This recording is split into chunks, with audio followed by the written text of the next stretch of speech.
আজকে সকালটা নিজের সংসারেই নিজের বাড়ি থেকেই শুরু করলাম। প্রতিটি দিনের যে অভ্যাস, বাইরের যে সমস্ত আশিবাসি, সেগুলো সেরে নিলাম আর খুব তাড়াতাড়ি ঘরে এসে নিজের কর্মে লেগে পড়লাম। তো আমি খুশি। কেমন আছো তোমরা সবাই? আশা করছি সবাই সুস্থ আছো এবং ভালো আছো। আমিও বেশ আছি। দেখো, আজকে কিন্তু আর কোনো কাজই সকালের প্রায় তোমাদের সঙ্গে শেয়ার করা হয়নি, এমনকি চা খাওয়াও না। তো সকালবেলা কোনো রকমে চা খেয়েই চলে গিয়েছিলাম আমি বাজারে, সকালে একটু বাজার করতে। তো ওই দেখো, আমি বাজার থেকে 2 রকমের মাছও নিয়ে এসেছিলাম।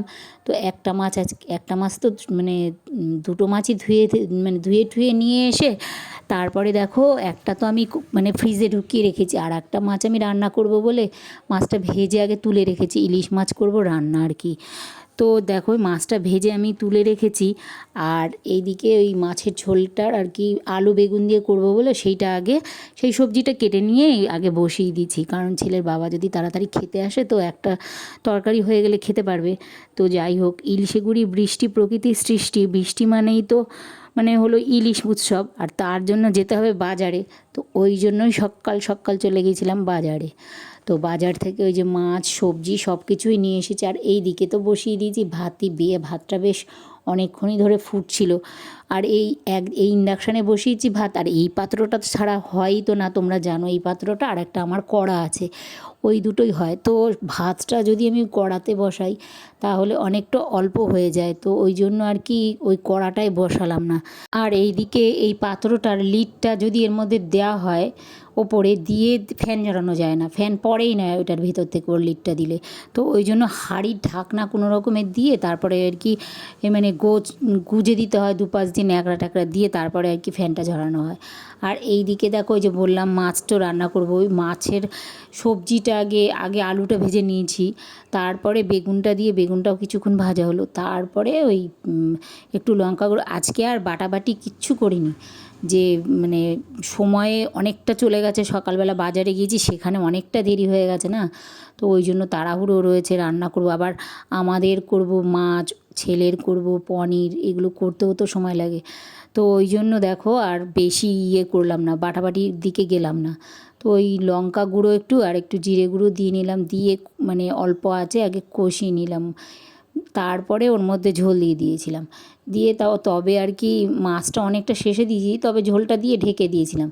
আর দেখো, ওই যে বললাম না আমি ওই ভাতের হাঁড়িটা দিয়ে ওই ঢাকনাটা দিয়ে তারপরে বেশ এই ফ্যানটা ঝরাতে প্রচণ্ড অসুবিধা হয় এই পাত্রটার মধ্যে, তবুও এই পাত্রটাতেই করি, ইন্ডাকশানে যেহেতু বসে এইটাই।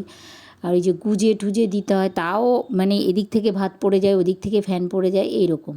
আর দেখো, সবজির মধ্যে আমি নিয়ে এসেছি বাজার থেকে ওই পটল, তারপরে বরবটি, আর কি এনেছি, একটা আম নিয়ে এসেছি, কাঁচা আম আর কি, এই ডাল খাওয়ার জন্য, লেবু এনেছি, আর কি এনেছি, ঢ্যাঁড়স এনেছি, পুঁই শাক এনেছি, কুমড়ো এনেছি, কাঁচা লঙ্কা এনেছি, এগুলো এনেছি। আর পুঁই শাকগুলো এত লকলকে না, বেশ মোটা মোটা।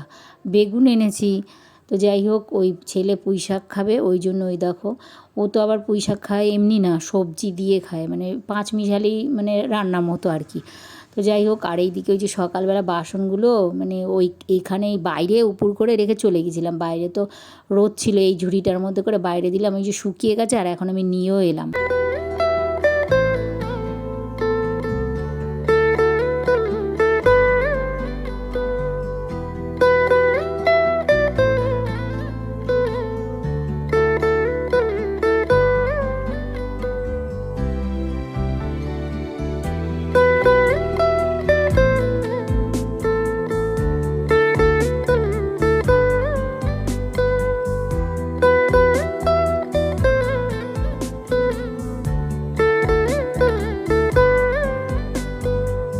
আমার পরিবারের যারা পুরনো রয়েছো তারা তো জানোই যে আমি এইভাবেই রান্না করি, এই একটা দুটো সবজি কাটি, গিয়ে আবার রান্না করি ওপরে, আবার এসে আবার সবজি কাটি।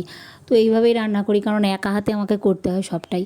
তো ওই জন্য দেখো, ওই প্রথমে আমি আলু বেগুন কেটে ইলিশ মাছটাকে আর কি রান্না করব বলে ওইটাকে আর কি ঢেকে রেখেছি, ঝোল দিয়ে।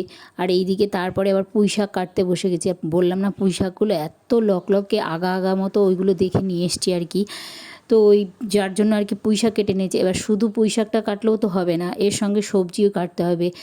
এর মধ্যে দিয়ে মানে সবজি আলাদা করেও কেটেছি আমি। সবজি নিয়েছি হচ্ছে পটল নিয়েছি, তারপরে ঝিঙে নিয়েছি, আলু নিয়েছি, কুমড়ো নিয়েছি, এগুলো নিয়েছি। আরও একটু কী যেন নিয়েছি, মনে নেই এখন, মনে পড়ছে না যদিও, যাই হোক। আর এইদিকে সব সবজি কেটে ধুয়ে এনে মানে কল থেকে গিয়ে ভালো করে ধুয়ে নিয়ে এসেছি। যদিও ওই মানে দেখলাম আমি পুঁই শাকটার মধ্যে মনে হয় মাচার পুঁই শাক, ওই জন্য একদম মানে পরিষ্কার ছিল।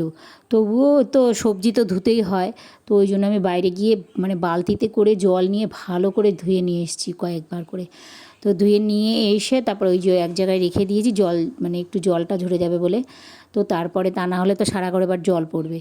আর এই পাঁচমিশালি শাকটা আর কি রান্না করার জন্য ওই যে সবজি কেটে নিয়েছি, আগেই বলেছি কী কী ছিল ওগুলো দিয়ে আর কড়া বসিয়ে উনুনে আর কি কড়া বসিয়ে এর মধ্যে দিয়ে দিয়েছিলাম পাঁচফোড়ন আর শুকনো লঙ্কা, এটা দিয়েই রান্না করে নিয়েছি। তো রান্না তো ঝটপটই করে নিয়েছি। তো ইলিশ মাছের ঝোল করেছি আলু বেগুন দিয়ে, তো ছেলের জন্য চিলি পনির করেছি, আর পাঁচমিশালি পুঁই শাকটাও করেছি, আর একটু মাছের তেল, এই দিয়ে আজকে দুপুরে খাওয়া দাওয়া হয়ে যাবে। আর তারপরে স্নান করে পুজো দিয়ে আমরা খাওয়া দাওয়াও করে নিয়েছি। কিন্তু তার আগে তো রান্নার পরে প্রচুর কাজ থাকে, মানে টুকিটাকি কত যে কাজ থাকে, বাসন কোসন মাজা, আরও অনেক কিছু। যারা আমাদের মতো এই হোম মেকার সেইগুলো মানে আমরা তো আমাদের করতে হয়, যাদের কোনো মানে হেল্পিং হ্যান্ড নেই, নিজেদেরকেই সমস্ত কাজ করতে হয়, তারা কিন্তু আমরা হাড়ে হাড়েই টের পাই যে কত কাজ আমাদের রান্নাবান্নার পরেও থেকে যায়। আর দেখো তারপরে তো একটা ধুমধুমার খবর, প্রায় সন্ধেই হয়ে গেছে। আমার একটু এডিটের কাজও থাকে, সেইগুলো সেরে নিয়ে তারপরে কিন্তু ওই একদম সন্ধ্যাবেলাতে আমি আবার রান্নাঘরে এসেছি। তার মাঝখানে একটু টিভিটাও দেখে নিয়েছিলাম, দেখলাম তো একদম ধুমধুমার কাণ্ড। সে যাই হোক, এতদিনের আন্দোলনের কিছুটা হলেও মানে স্বস্তি পাওয়া গেছে। তো খবরটা তো আমিও শুনলাম, নিশ্চয়ই তোমরাও শুনেছো মানে যে অ্যারেস্টেড হয়েছে। তো যাই হোক, এদিকে রান্নাঘরে এসেই চা করে নিয়েছি, আর সমস্ত যা দুপুরে যা যা রান্না হয়েছে আর কি, খাওয়া দাওয়া হয়েছে নাড়িয়ে চাড়িয়ে, সবাই তো খেয়েছি, তো ওগুলো নাড়ানো চাড়ানো হয়েছে। তো ওই জন্যই আর কি আমি কখন রাতে খাওয়া হবে তার ঠিক নেই, তো ওই জন্য সব কিছু আবার ফুটিয়ে নিচ্ছি আর কি, যাকে বলে জাল দিয়ে নেওয়া, আমরা বলি জাল দিয়ে নিয়েছি আর কি। আর এগুলো করতে গিয়ে দেখো আমার চাটাই খাওয়া হয়নি। তো শেষের দিকে আমি চাটাও খেয়ে নিয়েছিলাম, তখন প্রায় সে চাটা তো করেছি অনেকক্ষণ, আর খাওয়ার আর হয়নি।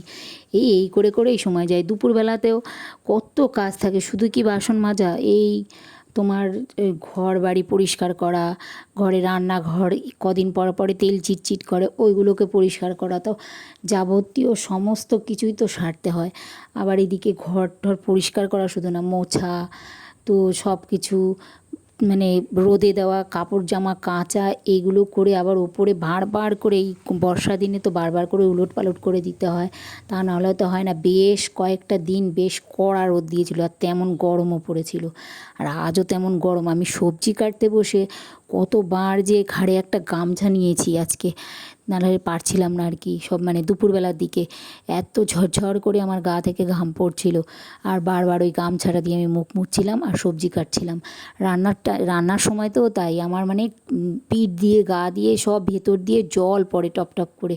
তো এইগুলোকেই আমি ওই গামছাটা ওই জন্যই নিয়েছিলাম যে বারবার মুছতে পারবো গামছাটা দিয়ে।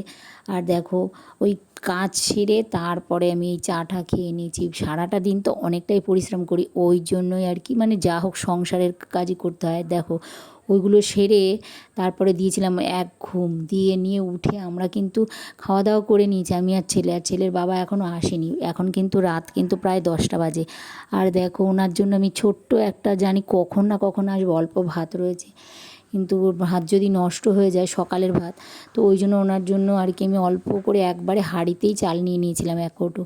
তো ওই ভালো করে ধুয়ে নিয়েছি। আমাদের এই চালটাতে না এত মানে সেই সাদা সাদা পাউডার বোধহয় দেয় চালের মধ্যে, কেনা চাল তো, তো ওইগুলোকেই আর কি চটকে চটকে ধুতে হয়। তো 5-7 বার করে না ধুলে না চালের মধ্যে কেমন নিয়ে থাকে আর গন্ধ লাগে চালগুলো। তো দেখো আমি ওই জন্য অনেক কবার ধুয়ে ভালো করে চটকে চটকে ধুয়ে তারপরে ভাতটা আমি বসিয়ে দিলাম। 1 কৌটো চাল তো তাড়াতাড়ি হয়ে যাবে, ছেলের বাবা আস্তে আস্তে, আমাদের তো খাওয়া দাওয়া হয়েই গেছে। দেখো ব্লগটা আর কিন্তু আমি বাড়িয়ে নিয়ে গেলাম না আর কি, এখানেই শেষ করছি। যারা নতুন রয়েছো আর আমার ভিডিওটা প্রতিদিনই দেখছো কিন্তু এখনও সাবস্ক্রাইব করা হয়ে ওঠেনি, তাদের বলছি প্লিজ আমার চ্যানেলটা সাবস্ক্রাইব করে আমার পাশে থেকো। আর লাইক কমেন্ট শেয়ার করতে ভুলো না কিন্তু। তো সবাই সুস্থ থেকো, ভালো থেকো, অলওয়েজ হ্যাপি থেকো। Good night.